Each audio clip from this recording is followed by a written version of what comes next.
Okay, नमस्कार दोस्तों। तो ये मेरा रिव्यू ऑफ धुरंधर 2। नॉर्मली मैं मूवी रिव्यूज़ कम करता हूँ, लेकिन क्योंकि ये हॉट टॉपिक है तो मैं कर रहा हूँ। ओके। मैं ज़्यादा तो कुछ आपको स्क्रीन्स या screenshots I mean movie scenes ये सब तो नहीं दिखा पाऊँगा, कॉपीराइट की वजह से। तो मैं बस नॉर्मल पोस्टर से ही मैं आपको स्टोरी स्टोरी के गुड एंड बैड पार्ट्स में समझाऊंगा।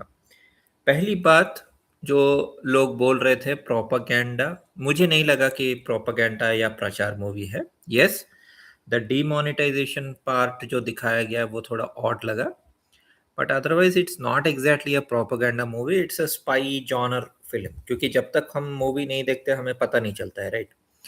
तो जब मैं मूवी देखने गया तो मुझे समझ में आया कि एग्जैक्टली प्रोपागेंडा मूवी नहीं है, but at the same time बहुत अच्छी मूवी भी नहीं है इन the sense of screen play. Okay. जब आप स्क्रीन प्ले की बात करते हो तो आप एक्सपेक्ट करते हो कि 3 एक्ट्स होते हैं, राइट? 3 एक्ट्स,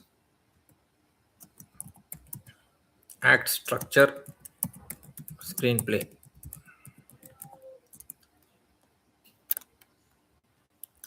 तो ये फाउंडेशनल स्क्रीन राइटिंग मॉडल है, जिसमें सेटअप, कॉन्फ्रंटेशन एंड रेजोल्यूशन। मतलब पहले हम मूवी का पर्पस हम सेटअप करते हैं कि मूवी किस बेसिस पे शुरुआत हो रहा है।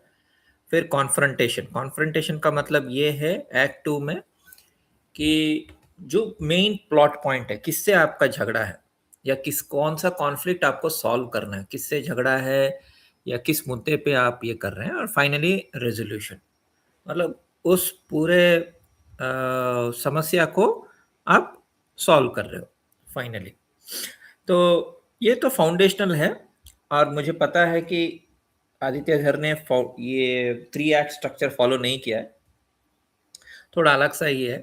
क्योंकि यहाँ क्या होता है कि रेजोल्यूशन होने के बावजूद भी, यानी अर्जुन रामपाल कैरेक्टर जो है, मेजर इकबाल, उसके डेथ के बाद भी और आई थिंक 30-40 मिनट्स, 30 मिनट्स तक तो शायद मूवी गया होगा। तो ये ट्रेडिशनल स्क्रीन प्ले स्ट्रक्चर नहीं है। तो ठीक है, ये उनका नज़रिया है, लेकिन मुझे एक्चुअली कॉन्फ्रंटेशन एंड रेजोल्यूशन से भी प्रॉब्लम नहीं, मुझे सेटअप से ही प्रॉब्लम हुआ जब मैं मूवी देख रहा था। तो अब देखिए, ऐसे टाइप के सीन्स जो थे, मतलब आप 1 घंटा या 1.5 घंटा आप बता ही नहीं रहे हो कि क्या हो रहा है। मतलब it is just continuously glorifying violence. तो पूरे मूवी में वायलेंस है, मैं समझ सकता हूँ, लेकिन फर्स्ट 1.5 आवर्स तो मूवी का कोर प्लॉट जो है उसकी तरफ बढ़ नहीं रहा था। तो इससे थोड़ा नींद आता है, राइट? क्योंकि अगर आप बता ही नहीं रहे हो कि एक्चुअली क्या माजरा क्या है, हमें रेफरेंस लेना पड़ रहा है धुरंधर 1 से। क्योंकि धुरंधर 1 वाज वेरी गुड मूवी। अगर आप धुरंधर 1 देखेंगे, still it is slightly traditional plot. पहले सेटअप कर रहे हैं, रणवीर सिंह जा रहा है पाकिस्तान स्पाई बन के। उसको बताया जाता है कि वहाँ के जो लोग हैं जिन्होंने आतंक फैला हुआ, उनको उनके गैंग्स में इन्फिल्ट्रेट करना है एंड खत्म करना है। एंड फाइनल एक्ट में वही होता है, रेजोल्यूशन भी वैसे ही होता है। अक्षय खन्ना कैरेक्टर जो है, रहमान डकेत, उसका डेथ से मूवी एंड हो जाता है, राइट? थोड़ा सीन्स उसके बाद, so that is still the traditional screen play. तो अभी पार्ट 2 में क्या हो गया, ना तो गाने अच्छे हैं, लेकिन गाने तो इट इज किस्मत का खेल। क्योंकि कभी कभी आर्टिस्ट क्रिएटिव होता है, मैं भी क्रिएटिव फील्ड से, तो मुझे पता है कि क्रिएटिविटी का कभी कभी क्लिक होता है, कभी कभी क्लिक नहीं होता है। तो गाने हर बार अच्छे होंगे ऐसा नहीं है। तो अगर आप पार्ट 1 के गाने देखेंगे, ओरिजिनल वाले मैं बता रहा हूँ, not the 80s pop songs, but even original वाले बहुत मेमोरेबल गाने हैं। एंड प्लॉट बढ़ भी रहा है। अच्छा, वो हम इनफैक्ट पार्ट 2 को देखने के बाद हमें पता चलता है कि राकेश बेड़ी का जो कैरेक्टर है, जमील, वो ही इंडियन स्पाई है। तो वो अपनी बेटी को मतलब बेटी बेटी का बलि का बकरा देता है, एक टाइप का, देख सकते हैं। क्योंकि वही फोन फेंकता है रणवीर सिंह की तरफ, और रणवीर सिंह उस फ़ोन से फिर से मतलब वो करीबी रिश्ता बनाता है लड़की के साथ एंड लड़की भी पट जाती है। So that is all very nice. मतलब पार्ट 2 से हमें पता चल रहा है कि अच्छा उसने ऐसे किया, इसका कारण ये था। But 3 and half hours 4 hours का ज़रूरत ही नहीं है पार्ट 2 का। मैं ईज़िली एक्शन सीक्वेंसेस को मैं ईज़िली आधा घंटा काट सकता हूँ, ओके? क्रिस्प बना सकता हूँ। मैं बता रहा हूँ। तो फर्स्ट हाफ के जो बहुत सारे एक्शन सीक्वेंसेस हैं, उसको 1-2 एक्शन सीक्वेंस दिखा के ज़्यादा स्टोरी टेलिंग में अगर फ़ोकस करते तो अच्छा होता। क्योंकि the good part about the movie जो भी है 2-3 पार्ट, वो एक है वो पिंडा वाला कैरेक्टर। पिंडा वाला कैरेक्टर जब आता है from Punjab he comes to मतलब उसका पठानकोट का दोस्त, बचपन का यार जो उसकी बहन से शादी करता है। तो वो जब आता है एंड उसके बाद उसका डेथ होता है और आलम करके जो अ, इसका फ्रेंड होता है राइट दूसरा स्पाई जो रहता है आलम ओके गौरव गेरा का कैरेक्टर सो गौरव गेरा का कैरेक्टर आलम जो है जब उसका डेथ होता है ना बहुत बुरा लगता है और ये अकेले जाके रेस्टोरेंट में बैठ के वो कड़वा चाय हाँ सॉल्टी चाय पीता है बहुत इमोशनल सीन है बहुत अच्छा लगा मुझे सो पार्ट 2 में अगर हम देखेंगे तो ये ऐसे सीन्स ज़्यादा होने चाहिए थे, इसके सेटअप ज़्यादा होना चाहिए था। First half was a big letdown, second half was good. अगर आप ऐसे देखेंगे स्क्रीन प्ले के स्ट्रक्चर के हिसाब से देखेंगे कि सेकंड हाफ में स्टोरी आगे बढ़ रहा है। हाँ, मतलब अभी इसका स्पाई जो कवर है, कवर ब्लो हो सकता है। क्योंकि स्पाई का मेन काम यही है कि उसका उसका कभी भी लोगों को पता नहीं चलना चाहिए कि वो स्पाई है, राइट? और वो काम भी डिस्क्रीटली करे, चुपचाप करे। लेकिन कुछ लोग क्रिटिसाइज़ कर रहे थे कि मैंने देखा दूसरे लोग बोल रहे थे कि अरे! ये तो स्पाई है, लेकिन स्पाई इतना ओपनली घूम रहा है, रोमांस कर रहा है, नाच-गा रहा है या आराम से घूम रहा है एंड ऑल। एक बात हम भूल रहे हैं कि ये स्पाई थोड़ा अलग स्पाई है। ये इसका एक्चुअली ऑलरेडी वॉरियर ट्रेनिंग हुआ है। मतलब इसका अच्छा आर्मी ट्रेनिंग हुआ है, प्रॉपर ट्रेनिंग एंड ही उसका काम ही वही था कि उसको फाइट करना है। बाकी स्पाइस जो थे, ट्रेडिशनल स्पाई जो हैं, उनको चुपचाप काम करना है। बिल्कुल भी पता नहीं लगना चाहिए कि वो स्पाई है। तो वो डिस्क्रीटली रहते हैं, जैसे आलम या जमील साहब। ये सब अपना काम मतलब जैसे कि जमील साहब पॉलिटिक्स में उनको एंटर करना है। आलम उनको चुपचाप इन्फॉर्मेशन कलेक्ट करना है और वापस इंडिया को भेजना है। लेकिन रणवीर सिंह का मेन मकसद यही था कि इन्फिल्ट्रेट ए क्रिमिनल गैंग। उसका काम ही वही था कि उसको एक गैंग में घुसना है और गैंग में घुस के वो टॉप पोजीशन में जाना है, फिर वहाँ से अंदर से वो गैंग स्ट्रक्चर को ब्रेक करना है एंड ऑल दैट। वो उसका मेन मकसद था। तो that way the violence is like why he is fighting या व्हाई वो लड़की को क्यों पटा रहा है एंड ऑल दैट, दैट उसका मकसद क्लियर है एक्चुअली। तो जो क्रिटिसिज़्म है कि वह इतना ओपनली सब कुछ कर रहा है, स्पाई तो ऐसे नहीं करते। He is not a spy in that strict sense of definition. Right वो more of a field agent है जिसको एक पर्टिकुलर टास्क दिया गया है, वो कर रहा है so that part I like and I accept that okay then coming to you know coming to Iqbal Iqbal correct major Iqbal Arjun Rampal तो मेजर इकबाल का जो कैरेक्टर है इस मूवी में मुझे थोड़ा वीक लगा मतलब in the sense he is not as powerful as say Akshay Khanna Akshay Khanna का इवन दो वो एक गैंग चला रहा है इन पार्ट 1 एंड मतलब रैंक के हिसाब से या पोजीशन या पावर के हिसाब से मेजर इकबाल से कम है क्योंकि मेजर इकबाल आईएसआई का मेजर है all that and he is just this Rahman Dakait is just a gangster but Akshaye Khanna का परफॉर्मेंस एंड अक्षय खन्ना का मकसद अक्षय खन्ना के कैरेक्टर का मकसद एंड एवरीथिंग मतलब वो प्रॉपर विलन जैसा लगा एंड ऊपर से उसका एक मतलब एक प्रॉपर गैंग है उसके टास्क हैं उसके गोल्स हैं ऑल दैट ये अर्जुन रामपाल जो कैरेक्टर है मुझे मतलब आईएसआई एंड इंटेलिजेंस का जैसा लगा ही नहीं he is more like a warlord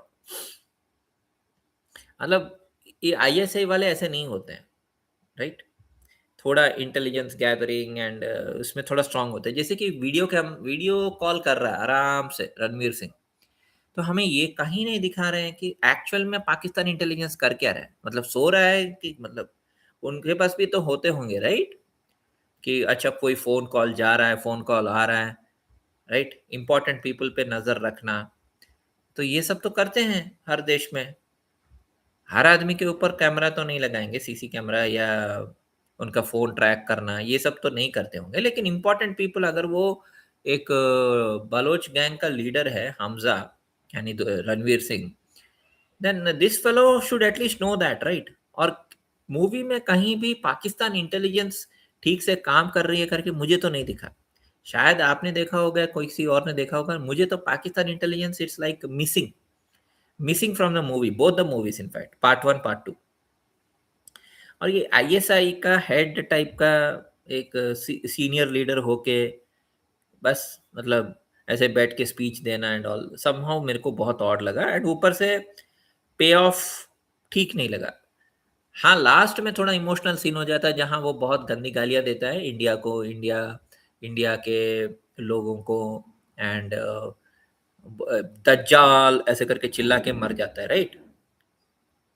सो इसका मतलब यही हुआ, आई थिंक दे बिलीव कि इंडियंस या काफिर्स या जो people who are not belonging to their state या religion, I don't know what is the logic, वो सब दज्जाल है, जबकि दज्जाल इज एन एंटी क्राइस्ट। अब मतलब आप, I don't know how they, is it a real emotion कि वो इंडियंस को सोचते हैं दज्जाल, आई रियली डोंट नो। और या ये सिर्फ लोगों को भड़काने के लिए, ऐसे मूवीज का पहले कभी नहीं बनते थे इतना ओपनली, यू नो, हेट दिखाना, राइट? एंड जो हिंदू वर्ड है, हिंदू वर्ड भी सिंधु से आया है, सिंधु, सिंधु घाटी। तो आई थिंक अलेक्जेंडर के टाइम पे के बाद में हिस्ट्री में बताया गया है कि वो सिंधी नहीं बोल पा रहे थे फॉरेनर्स, तो उन्होंने सिंधु को हिंदू बोल दिया, सा को उड़ा दिया। उसके वजह से ये जो पूरा एरिया है पाकिस्तान का, सिंध, इंडिया, ये सब ना सिंधुस्तान यानी हिंदुस्तान बन गया। बट एक्चुअली हिंदुस्तान नाम तक कभी था ही नहीं, इट इज बेसिकली उनका वे ऑफ कॉलिंग। सो ऐसे देखा जाए तो सिंध तो उनके अंदर भी है, पाकिस्तान के अंदर ही है। So either they don't know history, bar bar India को हिंदुस्तान बोलते हैं, जबकि India is an amalgamation of cultures. India में बहुत सारे कल्चर्स हैं राइट, इंडिया में ट्राइबल्स हैं, फिर हिंदूज हैं, हिंदू तो ऑफ कोर्स मैक्सिमम पॉपुलेशन है, फिर क्रिश्चियंस हैं, मुस्लिम्स हैं, जैन है, पारसी है, बौद्ध हैं, बहुत सारे लोग हैं। So calling India as Hindustan is not correct because India is not just Hindustan, it is Hindustan plus other cultures. But फिर भी ठीक है, ऐसे पाकिस्तान वाले इंडिया को हिंदुस्तान हिंदुस्तान बोलते रहते हैं, so which is understandable and acceptable. But somehow the payoff का मतलब यही है कि आप अर्जुन रामपाल को बहुत ही मतलब शातिर, इंटेलिजेंट, डिफिकल्ट फो, मतलब एक डिफिकल्ट एनिमी की तरह दिखा रहे हो, उसके बाद रणवीर सिंह जाके उसको रोकता है या मारता है एंड ऑल दैट, वो अच्छा रहता है। समहाउ इसको ऐसा दिखाया कि विम्प है, अपने फादर के पास जाके बैठता है और वो फादर इसको गंदी गंदी गालियां देता रहता है कि हमने 1971 में 1000 बांग्लादेशी औरतों के साथ खराब किया, हाँ, हमने ये किया वो किया, तुम तो निकम्मे हो, वेस्ट हो, और गंदी गंदी गालियां। हाँ, 18 प्लस मूवी है, लेकिन आजकल मिर्जापुर टाइप का मूवीज में दिखाना भी फैशन हो गया है। Ladies will be definitely very very uncomfortable. लेकिन हाँ, डिसेंसिटाइजेशन का तो एक प्रोग्राम चल रहा है कि लोग मतलब वॉयलेंस इतना दिखा दें, गंदी गालियाँ इतना दिखा दें कि लोगों को कोई फर्क ही नहीं पड़ता या लोगों सुन हो जाते हैं। I don't know what is there, you know, thought process, seriously. मतलब इन सब गालियों को दिखाने का एक्चुअल मतलब क्या है, right? And so this is Major Iqbal's arc, which I was not that happy. Like say Akshay Khanna का प्रॉपर सेटअप था, उसका मोटिवेशंस या सब कुछ क्लियर था, एंड देन फाइनली उसका डेथ इनफैक्ट लोगों को थोड़ा कंफ्यूज भी किया। Should we support that guy? He is like Bhikhu Mhatre of Satya, right? Akshay Khanna का कैरेक्टर। ये इविल है, but then he is like, इसका इविलिटी लास्ट में ही दिखता है। लास्ट लास्ट में इसके सिद्धांत, इसका जो ये मेजर इकबाल का जो इलियास कश्मीरी बोल रहे हैं, तो ये सब लास्ट में ही पता चलता है हमें उसका थॉट प्रोसेस क्या है। वो थोड़ा पहले ही दिखा देते कैसे ब्रेन वॉश कर रहा है बच्चों को टेररिज्म करने के लिए, ये वो सब दिखाते तो अच्छा होता। तब हमें पहले से पता चलता कि हाँ, दिस कैरेक्टर जो है he is like very very evil, and इसके नापाक इरादे हैं to make to attack India and all that, right. तो वो मुझे पता नहीं, समहाउ इतना कन्विंसिंग नहीं लगा। देन पिंडा कैरेक्टर यू नो इसका ठीक ही लगा, लेकिन मुझे ये समझ में नहीं आया कि इतना बुरा ट्रांसफॉर्मेशन कैसे हो गया कि पिंडा पहले, हाँ पहले भी गन खरीदता था, बट कहीं ना कहीं मैं वही बोल रहा हूँ कि इंस्टेड ऑफ इतना एक्शन फाइटिंग वायलेंस, शेड के नीचे सर रख के सर को कुचलना, वो सब का जरूरत ही नहीं है। वो सब सीन्स कट करके आप ये दिखा सकते हो कि पिंडा पिंडा कैसे बना, क्योंकि वो पहले थोड़ा मासूम टाइप का ही था। Even though he was buying guns and चरस एंड ऑल दैट, वो मासूम टाइप का ही था, थोड़ा थोड़ा मीनिंगलेस लाइफ जी रहा था, लेकिन वो अपनी दोस्त का मदद कर तो रहा था ना।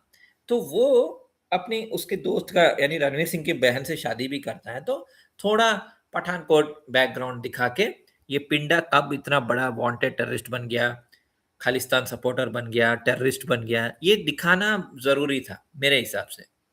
तब इसका भी एक सेकंड विलन का आर्क आ जाता कि देश के अंदर रहते हुए देश के खिलाफ काम कर रहा है पिंडा कैरेक्टर। इसका एटलीस्ट 10-15 मिनट का फुटेज तो होना चाहिए था मूवी में, क्योंकि फर्स्ट 1.5 आवर सिर्फ वायलेंस वायलेंस वायलेंस के लायारी गैंग एंड डेट। सबसे वीक लगा मुझे Uzair Pappu, what is not Uzair Pappu, sorry, Pappu Arshad, Arshad Pappu, ये सबसे वीक कैरेक्टर लगा मुझे मूवी में। मतलब बेसिकली यूजलेस फेलो, इसके पास कोई पावर नहीं है, कुछ नहीं है, एंड बैठा हुआ है, इसका घर जला रहे हैं, इसके मोहल्ले में बाजार जला रहे हैं। You wasted lot of time Aditya Dhar, मेरे हिसाब से, कि अरशद पप्पू का कैरेक्टर आप स्ट्रॉन्ग दिखा भी नहीं रहे हो। ही इज जस्ट वो ऐसा ही, क्योंकि सब मर गए तो ऐलान कर दिया कि वही लयारी का नया बादशाह है, and very very weak character. अगर सच में रियल लाइफ में भी वो इतना ही वीक पर्सन था, वो कैसे लीडर हो सकता है? ठीक है, मान लेते हैं फॉर ए सेकंड लीडर है, तो उसका घर में जाना, फिर लोगों को मारना, फिर बाहर निकालना, फिर अटैक करना, फिर मतलब ये half an hour time waste किया जो एक्चुअली 5 मिनट में दिखा सकते थे। क्योंकि फर्स्ट 2 आवर्स में इसका पोर्शन जो है अरशद पप्पू का सबसे बोरिंग पार्ट लगा मुझे, क्योंकि वो एक तो वीक लीडर है, ऊपर से उसके घर जला रहे हैं, उसके घर के अंदर जाके बॉम्ब, ये पार्ट 1 में ऑलरेडी हम देख चुके थे, राइट? कि कैसे वो गैस सिलेंडर को फाड़ के, हाँ, गैस सिलेंडर में आग लगा के कैसे सब फाड़। सो वो नॉवेल्टी नहीं रहा कि घर के अंदर आग लगा के लोगों को मारना एंड ऑल, वो नॉवेल्टी ही नहीं रहा। आप बस एक दिखा सकते थे कि कैसे अरशद पप्पू राइज हो गया। Immediately next seen you can show that okay, Ranveer Singh quickly planning करता है कि इसको कैसे टेक डाउन करे अरशद पप्पू को, और फिर अपने बंदों को लेके जाता है और सबको मार देता है वॉट एवर, एंड वो 10-15 मिनट में खत्म कर देते हैं। इस पर्टिकुलर अरशद पप्पू का scenes he wasted some half an hour 45 minutes I think. And second, मुझे और एक यूजलेस पार्ट लगा इस उजैर बलोच। ना उजैर बलोच का एक्टिंग अच्छा किया, जिस बंदे ने एक्टिंग किया Uzair Baloch, that fellow was fine. मतलब ये I think this guy he is Uzair Baloch. Uzair Baloch का जो कैरेक्टर डेवलपमेंट है, हाँ, पार्ट 1 में दिखाया गया कि वो अच्छा भाई है, अपने भैया का अक्षय खन्ना का अच्छा सपोर्ट करता है। पार्ट 2 में he has to suppose to take over the gang, and उसके बाद उसको कैसे रणवीर सिंह फंसाता है, वो दुबई चला जाता है, वहां अरेस्ट हो जाता है, फिर वापस पाकिस्तान आता है, जेल में सड़ता है। All that is fine, but इसका भी सीन्स कम हो सकते थे। लेकिन शायद Aditya Dhar wanted to give equal importance, ये कोई सीरियल चला रहा है पता नहीं, मूवी का जैसा नहीं लगा। मूवी में इतना टाइम वेस्ट करने का जरूरत नहीं है। You can quickly show these things and come to the point. जल्दी जल्दी पॉइंट पे आना है, क्योंकि वरना क्या होता है ना, ऑडियंस तो आपको धुरंधर 2 इसलिए देख रही है क्योंकि धुरंधर 1 बहुत अच्छा लगा। वरना if you see compare both the movies, so Dhurandhar 1 is much better in terms of screenplay, in terms of character development, in terms of their motivations. तो इसका भी ना थोड़ा वीक ही लगा, बट इट इज ओके। अगर हम कंपेयर करेंगे with Arshad Pappu, then this character is okay. मतलब इसका उतना ड्रैग नहीं किया जितना अरशद पप्पू का कैरेक्टर को लेके ड्रैग किया। तो इजीली 1 आवर काट के 3 आवर्स मूवी बना सकते हैं। अब 4 घंटे का क्या मकसद है, डायरेक्टर कट भी बोल नहीं सकते कि क्या कट है, वो मुझे तो समझ में नहीं आया। Okay, so yes, so in terms of characters I have covered most of the characters. हाँ, और एक बच गया संजय दत्त। सो Sanjay Dutt, Aslam Chaudhary,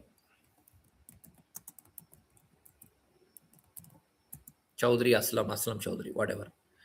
Now, this Sanjay Dutt character is like, he has to supposed to control. इसका motivations बिल्कुल भी clear नहीं है. He is supposed to be like a internal watchdog. मतलब वो पाकिस्तान के अंदर एक सीनियर पोजीशन पे है, एसपी है, तो obviously he has to control the mafia, control the people, right, और वायलेंस जो हो रहा है उसको कम करना एंड ऑल दैट। बट इसको बलूचिस्तान लोगों से बहुत नफरत है, और वो बलूचिस्तान बच्चों को भी मार देता है। तो somehow he's a sadistic character only, he's not like he's not also evil। तो सुसाइड अटैक करके, वो क्या बोलते हैं, बलूचिस्तान का एक बच्चा सुसाइड अटैक करके इसके कार को रैम कर देता है और इसको मार देता है। So in terms of characters he is okay, मतलब क्योंकि इसका मोटिवेशंस क्लियर नहीं है, वो किसकी तरफ है। इज ही प्रो पाकिस्तान या is he pro a group, मतलब Pathan, only Pathan he is supporting, and Balochistan से हेट्रेड का एक्चुअल रीजन मुझे तो समझ में नहीं आया। Maybe is it's due to some past incident, I really don't no.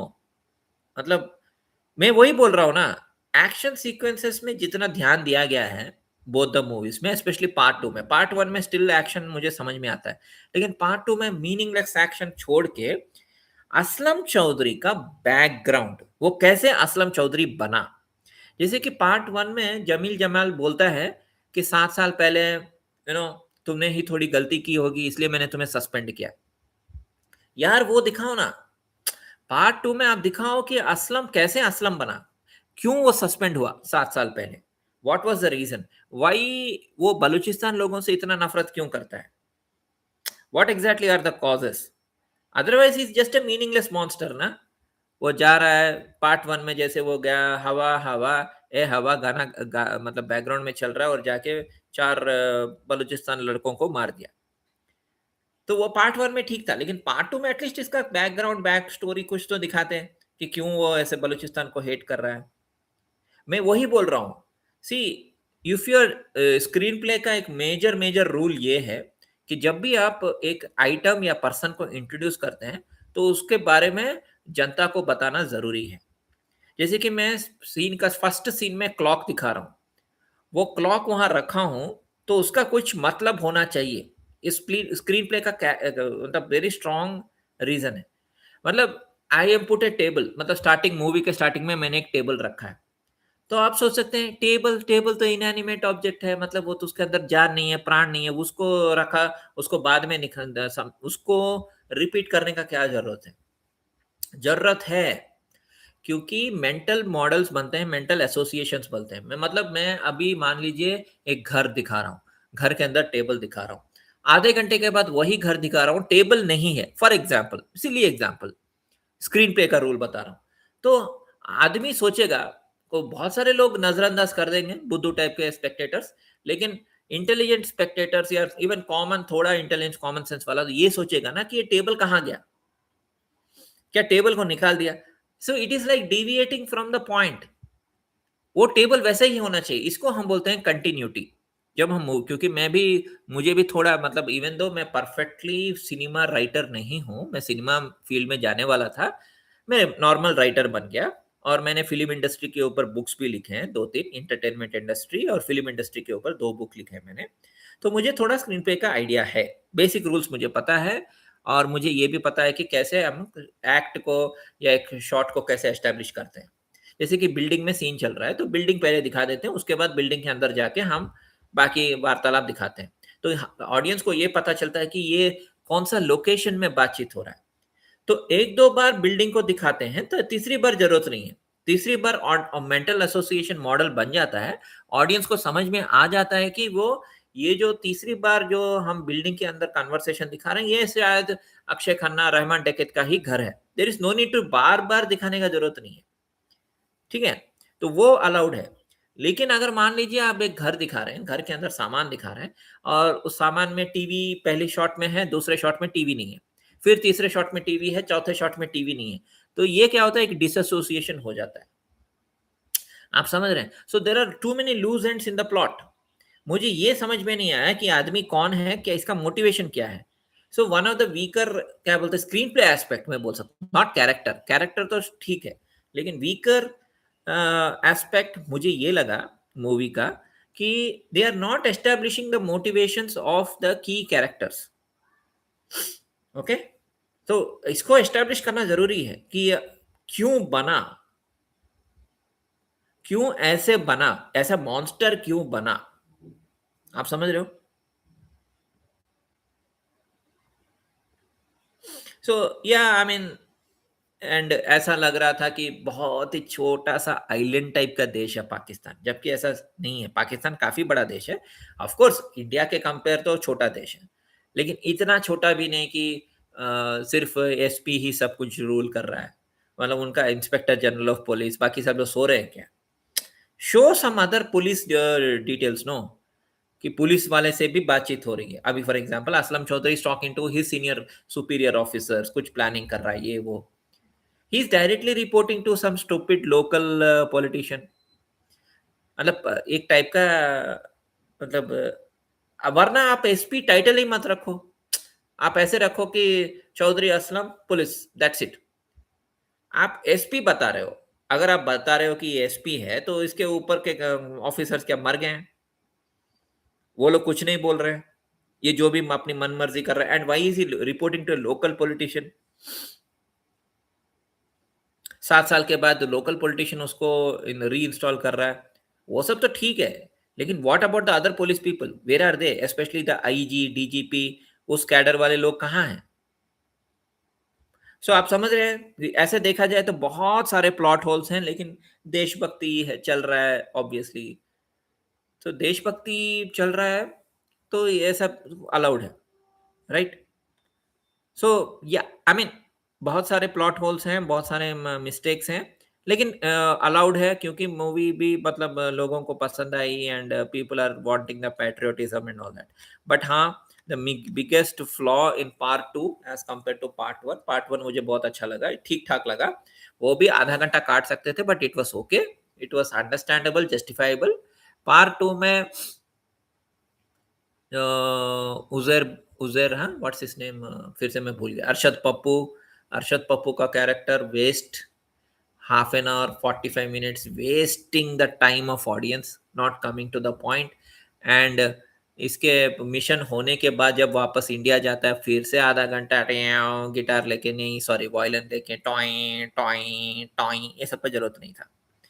You can finish the movie in 3 hours. ठीक है? ये था मेरा review. I hope you liked it. Thank you very much.